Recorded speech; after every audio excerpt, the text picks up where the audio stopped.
انسان جو دین پر چلنا چاہتا ہے، آپ نے کبھی غور کیا کہ اس کے راستے کی رکاوٹیں کیا؟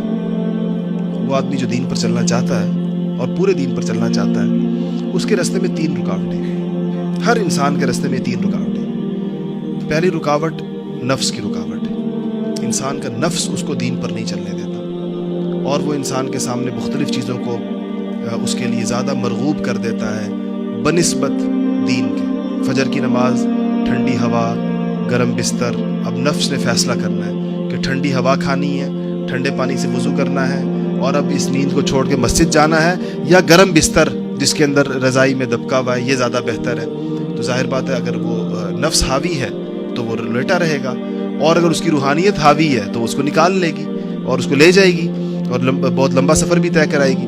ایسے ہی مختلف موقع، ہر موقع پر انسان کے سامنے یہ دونوں چیزیں آتی ہیں، اور نوجوانوں کے سامنے زیادہ آتی ہیں، اس لیے کہ ان کے ہاں بہرحال جس طرح انسان کا جسم جتنا قوی ہوتا ہے اس کی نفسانیت بھی اتنی قوی ہوتی ہے۔ انسان بوڑھا ہوتا چلا جاتا ہے تو نفس کا زور بھی بہرحال آہستہ آہستہ ٹوٹتا چلا جاتا ہے۔ دوسری چیز جو انسان کو روکتی ہے دین پر چلنے سے وہ شیطان ہے۔ حدیثوں میں بالکل واضح آتا ہے انہ یجری کا مجری الدم، کہ وہ آپ کے جسم کے اندر ایسے گھومتا ہے جیسے خون گھومتا ہے آپ کے جسم میں، اور مختلف موقعوں پر وسوسے ڈالے گا، بہکائے گا، چیزوں کو مزین کر کے پیش کرے گا۔ شیطان کے بارے میں آتا ہے کہ وہ چیز دیکھیں آپ سے جھوٹ بلوائے گا تو یہ پہلے آپ کے دل سے جھوٹ کی قباحت کو کم کرے گا کہ میں تو مصلحتاً بول رہا ہوں، میں تو یہ جھوٹ اس لیے بول رہا ہوں کہ اس کا فائدہ یہ ہے، اس سے کسی کو نقصان تھوڑی ہو رہا ہے۔ مجھے ایک صاحب کہنے لگے کوئی بات میں نے ان کو سمجھائی تو مجھے کہنے لگے کہ میں جھوٹ بولتا ہوں مگر ایسا جھوٹ بولتا ہوں جس سے کسی دوسرے کا نقصان نہ ہو۔ جھوٹ کی وہ قسم جس میں دوسرے کے نقصان والا جھوٹ نہیں بولتا۔ تو میں نے کہا آپ کا اپنا نقصان تو ہوتا ہے ہر جھوٹ میں، کسی اور کا ہو یا نہ ہو اپنا نقصان تو ہو گیا۔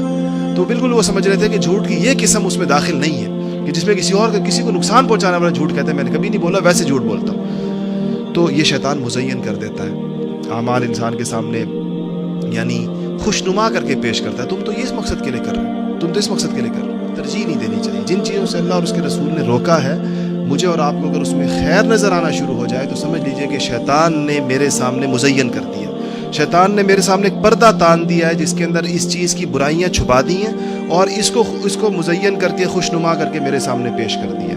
یہ اس کا تجربہ بہت زیادہ ہوتا ہے، اور اس کے لیے بہت عجیب باتیں دل سے سجھاتا ہے شیطان۔ دوسری رکاوٹ دین پر چلنے میں شیطان کی آتی ہے، اور تیسری رکاوٹ دین پر چلنے میں وہ لوگوں کی آتی ہے۔ جو ہماری سوسائٹی ہے، ہم کتنے کام ایسے ہیں جو لوگوں کی وجہ سے کرتے ہیں۔ شادی بیاہ کی ساری رسومات لوگوں کی وجہ سے ہوتی ہیں، غمی کی ساری رسومات لوگوں کی وجہ سے ہوتی ہیں، گھر کا اپنا ایک خاص سٹیٹس، ایک سٹینڈرڈ، ایک خاص معیار لوگوں کی وجہ سے ہوتا ہے۔ تو بہت ساری چیزیں ہمارے معاشرے میں ایسی ہیں جس کو ہم یہ کہتے ہیں کہ لوگ کیا کہیں گے، لوگ کیا کہیں گے، لوگ۔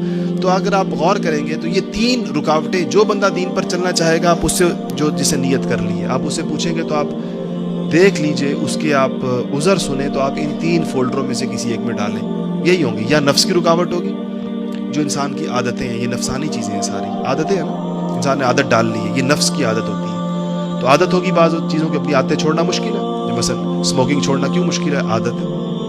کوئی اور اس طرح کی بے شمار اللہ محفوظ رکھے بری عادتیں ہوتی ہیں، تو وہ عادت ہے، یہ نفسانیت ہے۔ وساوس کا آنا چیزوں کو اس کے سامنے، یہ شیطانیت ہوتی ہے، جو شیطان اپنا کام کرتا ہے۔ اور لوگوں کا خیال آنا، یہ بھی ایک بہت زیادہ آتا ہے کہ میں یہ کروں گا تو لوگ کیا کہیں گے۔ ہمیں نوجوان کہتے ہیں داڑھی رکھیں گے تو لوگ کیا کہیں گے، فلانا کہیں گے تو لوگ کیا کہیں گے۔ اس پر ان تینوں سے مقابلہ کرنے کے لیے مجاہدے کی ضرورت پیش آتی ہے، اور یہ مجاہدہ اللہ والے کرواتے ہیں، انسان کو یہ مشق کرواتے ہیں کہ جب آپ کو یہ آئیں گے مسائل، یہ نہیں کہ اس کے بغیر آپ دین پر چلیں گے، یہ آئیں گے، آپ نے اس کا مقابلہ کیسے کرنا ہے۔